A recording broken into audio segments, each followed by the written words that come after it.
خوێندکارانی خۆشەویست، هیوادارم هەموو لایەکتان باش و تەندروست بن. پۆلی 5 لە لاپەڕە 7 باسی سەردەمی عەباسیەکانەکەین. سەردەمی عەباسیەکان لە 132 بۆ 656 کۆچی، 750 بۆ 1258 زاینی.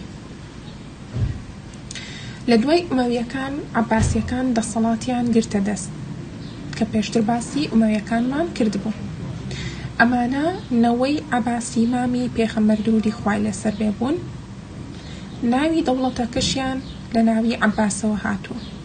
واتە لێرەدا پرسیارێک دروست دەبێ، پرسیار دەکەین ناوی دەوڵەتی عەباسی لە چیەوە هاتووە؟ تۆش وەڵامەکەی ئەدەیتەوە و ئەڵێ لەنەوەی عەباسی مامی پێغەمبەر درودی خوای لەسەر بێ بوون و ناوی دەوڵەتەکەشیان لە ناوی عەباسەوە هاتووە. یەکەم خەلیفەی عەباسیەکان ناوی ئەبولعەباس بوو. واتە لێرەش پرسیارێکی تر دروستە بێ، ئەڵێن یەکەم خەلیفەی عەباسیەکان ناوی چی بوو؟ وەڵام ناوی ئەبولعەباس بوو. لە دوای ئەو ئەبوو جەعفەری مەنسووری برای دەسەڵاتی گرتە دەست. لە گرنگترین کارەکانی خەلیفە ئەبوو جەعفەری مەنسوور دروستکردنی شاری بەغدا بوو کە بە شێوەیەکی بازنەیی بوو کردیە پایتەختی دەوڵەتی عەباسی. ئەمەش نەخشەی شاری بەغدای کۆنە، واتە شاری بەغدا لە کۆندا بەم شێوەیە بووە کە دروستی کردووە.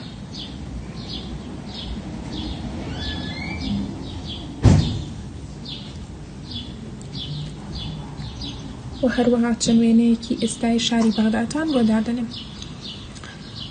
و هەروەها هارون ئەلڕەشید دوای ئەبوو جەعفەری مەنسوور چەند خەلیفەیەکی تر دەسەڵاتیان گرتن.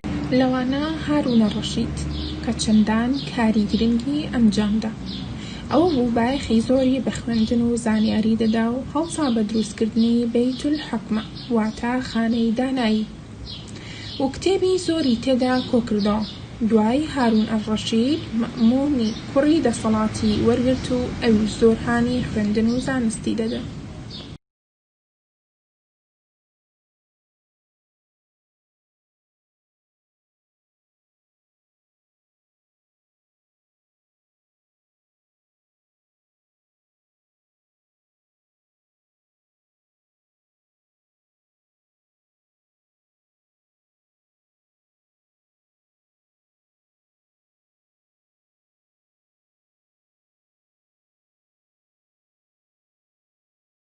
ڕە هەفتادا ڕاهێنانێکمان هەیە 3 خاڵ پێک هاتووە.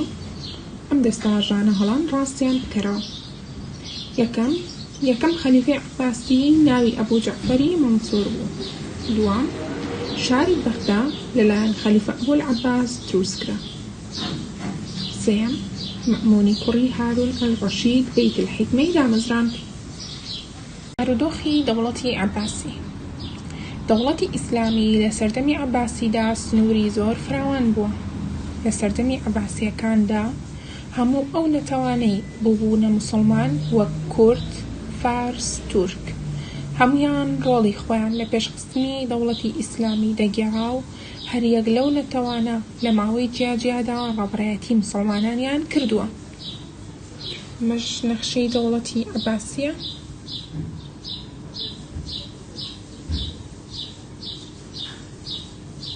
بەشە زەردەکە چین، هیند، خۆراسان و چەندین ناوچەی تریشی تێدا.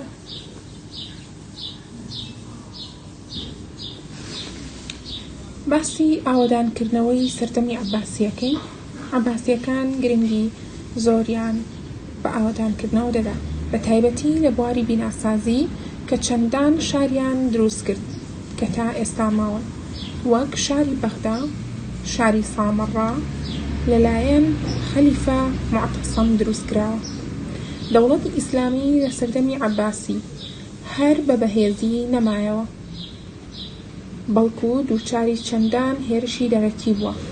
نەتەوە موسڵمانەکان وەک کورد، فارس، تورک گەلێ جار بەرەنگاری هێرشەکان بوونەتەوە.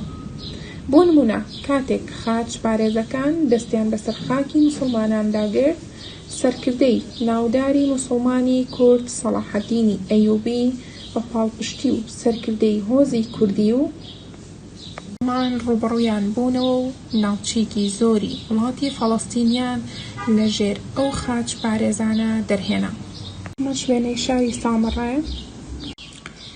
لاوازبوونی دەوڵەتی عەباسی ڕۆژ بە ڕۆژ بەرەو بێهێزی دەڕۆیشت بەهۆی چەند هۆکارێک گرنگترینیان بایەخنەدانی هەندێک لە خەلیفەکانی عەباسی بە بەڕێوەبردنی کاروباری دەوڵەت و ژیانی خەڵک تاوەکو ساڵی 656 کۆچی بەرامبەر 1258 زاهینی لەسەردەستی مەغۆلەکان کە گەلێکی ئاسایی بوون کۆتاییان بە دەسەڵاتی عەباسیەکان هێنا. لێرە وەکو پێناسەیەکمان هەیە خاچپارێزەکان بریتی بوون لەو کەسانی کە لە ئەوروپاوە هێرشیان هێناوەتە سەر موسڵمانەکان چونکە هێمای خاچیان لەسەر جلەکانیان نەخشاندبوو. سەرکردەی موسڵمانی کورد سەلاحەددینی ئەیوبی لە تیرەی ڕەوادی ڕەوەندی سەر بە عەشیرەتی هەزبانی کورد بوو. ساڵی 1172 دەوڵەتی ئەیوبی لە میسر دامەزراند. پاشان باکووری سوودان و باکووری خۆرهەڵاتی لیبیا و ناوچەکانی یەمەن و حیجاز و شام بەشی زۆری کوردستانی خستە پاڵ دەوڵەتەکەی.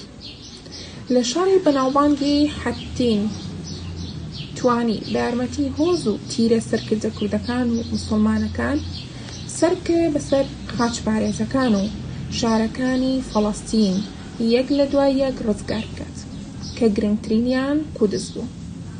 دوای مردنی سەلاحەددین ئەم دەوڵەتە لەلایەن برا و برازاکانیەوە بەڕێوە دەچوو تا ساڵی 1250 زاینی بەدەستی مەمالیکەکان ڕۆحە. ڕاهێنانمان هەیە. یەکەم، ناوی هەندێک لەو نەتەوە موسڵمانانە بژمێرە کە لە سەردەمی عەباسی ڕۆڵیان هەبووە. دووەم، سەلاحەددینی ئەیوبی کێ بوو؟ واتە پێناسەیەکی کورتیەکەی خزمەتی چی بە دەوڵەتی ئیسلام کرد؟ سێم، لە سەردەمی عەباسیەکان گرنگی زۆریان بە ئاوادانکردنەوە دەدا. ئەم ڕستەیە لێک بدەرەوە واتە ئەم ڕستەیە ڕوونکەرەوە کە عەباسیەکان چۆنی گرنگیان بە ئاوادانکردنەوەیەوە ئەو شتانی گرنگیان پێیاوە چی بوون؟ چوارەم، دەوڵەتی عەباسی بەدەستی کێ ڕووخا؟